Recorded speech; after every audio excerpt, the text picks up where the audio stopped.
बंदोबस्त की रास्ते थी और एक व्यक्ति मधुशाला गया। जाते समय उसने सोचा कि रात जब लौटूंगा अंधेरा बहुत हो जाएगा और फिर मैं नशे में भी होऊंगा। सांस लालटेन लेता चला। वो लालटेन लेके मधुशाला गया। फिर उसने वहां शराब पी और आधी रात बीते वो अपने घर की तरफ वापस लौटा। चलते वक्त उसने लालटेन उठा ली और घर की तरफ चला, लेकिन रास्ते पर जगह जगह खड़े हुए जानवरों से, मकानों से, रास्ते पर गुजरते लोगों से उसकी टक्कर होने लगी। वो बार बार अपनी लालटेन उठा के देखने लगा और पूछने लगा अपने मन में कि आज लालटेन को क्या हो गया है, प्रकाश नहीं मालूम होता। रास्ता बड़ा अंधेरा मालूम पड़ता है, लालटेन कुछ प्रकाश नहीं देती। फिर आखिर में वो एक दीवार से टकरा के नाली में गिर पड़ा। उसने गुस्से से लालटेन पटक दी और उसने कहा कि ठीक ही कहते थे पुराने लोग कि कलयुग आएगा जब प्रकाश भी फिर प्रकाश नहीं देगा। ये लालटेन भी कलयुग ही मालूम पड़ती है। फिर सुबह उसे बेहोश हालत में ही घर उठा के पहुंचाया गया। दोपहर मधुशाला के मालिक ने एक नौकर भेजा और उसके साथ एक चिट्ठी भेजी। उस चिट्ठी को उसने जाके उस रात शराब पिए आदमी को दी। उस चिट्ठी में मधुशाला के मालिक ने लिखा था, मेरे मित्र, रात तुम भूल से अपनी लालटेन की जगह मेरे तोते का पिंजरा उठा के ले गए। मैं लालटेन वापस भेज रहा हूं, कृपा करके मेरा तोते का पिंजरा तुम वापस लौटा देना।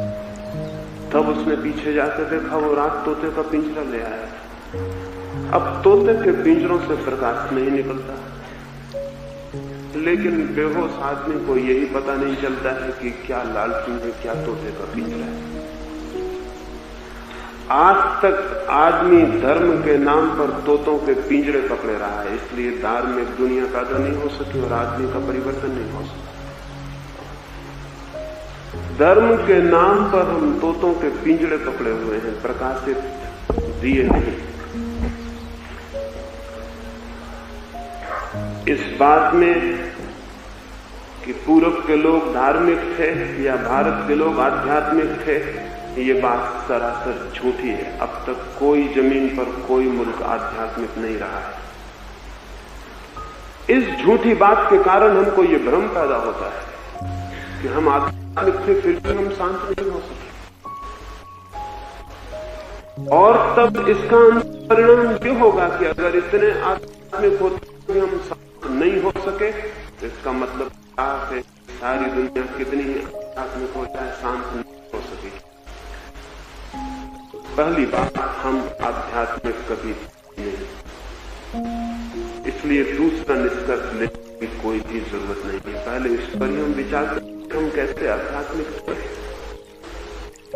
क्या आध्यात्मिक बातें करने से कोई आध्यात्मिक हो जाता है? तो तोते भी उपनिषद के वचन बोल देंगे और रामायण की पंक्तियां दोहरा देंगे और आध्यात्मिक शब्दों शास्त्रों प्राणन से कोई आध्यात्मिक नहीं होता। की सच्चाई ये है, लोग आध्यात्मिक नहीं होते, वे भी इन शब्दों को दोहरा के आध्यात्मिक होने की तरफ लेने की कोशिश करते हैं।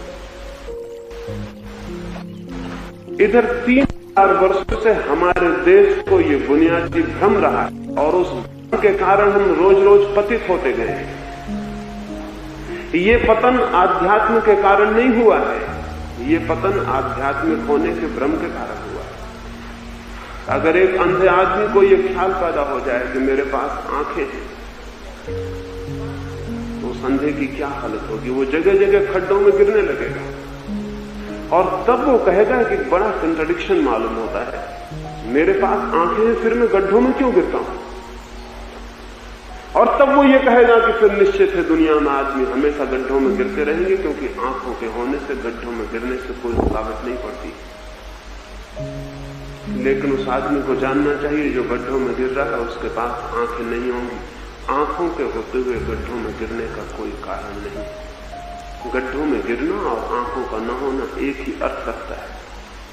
एक बीमार आदमी को यह ख्याल पैदा हो जाए कि मैं स्वस्थ हूं, तो फिर उसका उपचार भी नहीं हो सकेगा। एक मरे हुए आदमी को ख्याल हो जाए कि मैं जिंदा हूं, तो बात खत्म हो गई। भारत के पतन में जो सबसे बड़ी बात काम करती रही है वो ये भ्रम कि हम आध्यात्मिक हैं। ये भ्रम कैसे पैदा हो गए? इस भ्रम के पैदा हो जाने के कुछ कारण हैं। पहली बात, दुनिया में अभी हम सारे लोग हैं, 2000 साल बाद हम में से शायद किसी का भी नाम स्मरण में नहीं रह जाएगा, लेकिन गांधी का नाम स्मरण में रह जाएगा। 2000 साल बाद लोग सोचेंगे कि गांधी के जमाने के लोग कितने धार्मिक थे। वे गांधी के हिसाब से सारी दुनिया के बाबत विचार करेंगे, और गांधी बिल्कुल अपवाद थे, एक्सेप्शन थे। गांधी नियम नहीं थे। गांधी हम सबके प्रतिनिधि नहीं थे। गांधी हम सबसे उल्टे और विरोधी थे। लेकिन 2000 साल बाद हम जो कि प्रतिनिधि हैं, असली आदमी हैं, ये भूल जाएंगे, और गांधी जो बिल्कुल अकेले हैं वो याद रह जाएंगे। और 2000 साल बाद लोग कहेंगे गांधी के जमाने के लोग कितने अच्छे थे। ये बात बिल्कुल झूठी होगी। गोंड से तो हमारा प्रतिनिधि हो भी सकता है, गांधी हमारे प्रतिनिधि बिल्कुल नहीं थे। अब हम पीछे की तरफ सोचते हैं, बुद्ध के जमाने के लोग बड़े अच्छे थे, क्योंकि बुद्ध हमें याद है। बुद्ध बिल्कुल अकेले आदमी है, वो जमाने के प्रतिनिधि नहीं। महावीर हमें याद है, क्राइस्ट हमें याद है, सुकरात हमें याद है, कृष्ण और राम हमें याद है। उनके आधार पर हम सोचते हैं कि उस जमाने के लोग कितने धार्मिक और कितने आध्यात्मिक थे। ये सारा तर्क अत्यंत मिथ्या और झूठ है। ये एक आदमी के आधार पर सभी लोगों का निर्णय लेना है, ये बिल्कुल गलत है। सच्चाई इससे उल्टी है। सच्चाई यह है कि बुद्ध अपने जमाने के प्रतिनिधि नहीं थे। अन्यथा बुद्ध किन लोगों को समझा रहे थे कि चोरी मत करो, बेईमानी मत करो, झूठ मत बोलो, हिंसा मत करो, क्रोध मत करो। बुद्ध किसको समझा रहे थे ये बात? या तो बुद्ध पागल थे, लोग आध्यात्मिक थे, और बुद्ध समझा रहे थे चोरी मत करो। बुद्ध की शिक्षाएं किसके लिए थी? अगर चोर नहीं थे तो, अगर बेईमान नहीं थे, अगर धोखेबाज लोग नहीं थे। किसको समझा रहे थे बुद्ध? क्राइस्ट किसको समझा रहे थे कि प्रेम करो? किसको समझा रहे थे कि एक चांटा कोई मारे तुम्हारे गाल पर तो दूसरा उसके सामने कर देना? आध्यात्मिक लोगों को। ये बातें उन लोगों को समझाई जा रही थी जो मानते थे कि कोई एक आंख तुम्हारी निकाले तो तुम दोनों आंखें उसकी निकाल लेना। ये लोग आध्यात्मिक नहीं थे। पृथ्वी पर आज तक कोई कौम, कोई समाज, कोई राष्ट्र आध्यात्मिक नहीं रहा। लेकिन इन लोगों के आधार पर एक भ्रम पैदा होता है कि पिछले जमाने बहुत आध्यात्मिक थे। मैंने बहुत खोज की कि कोई ऐसी किताब मिल जाए जो ये कहती हो कि हमारे जमाने के लोग आध्यात्मिक हैं। ऐसी किताब मुझे नहीं मिल सकी। दुनिया की सबसे पुरानी किताब चीन में उपलब्ध है, जो कोई 6000 वर्ष पुरानी होगी। उस किताब की भूमिका में लिखा हुआ है कि आजकल के लोग बहुत पतित हो गए हैं, पहले के लोग बहुत अच्छे थे। ये पहले के लोग कब थे? ये पहले के लोग कभी थे या ये मिथ? ये केवल कल्पना है। हर किताब कहती है पहले के लोग अच्छे थे।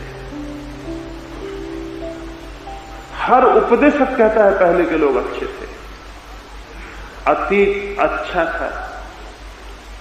ये हम मान लेते हैं, और इससे एक कठिनाई, एक कंट्रडिक्शन, एक विरोधाभास खड़ा हो जाता है कि इतने दिनों तक हम आध्यात्मिक रहे और फिर हमारी ये स्थिति हो रही।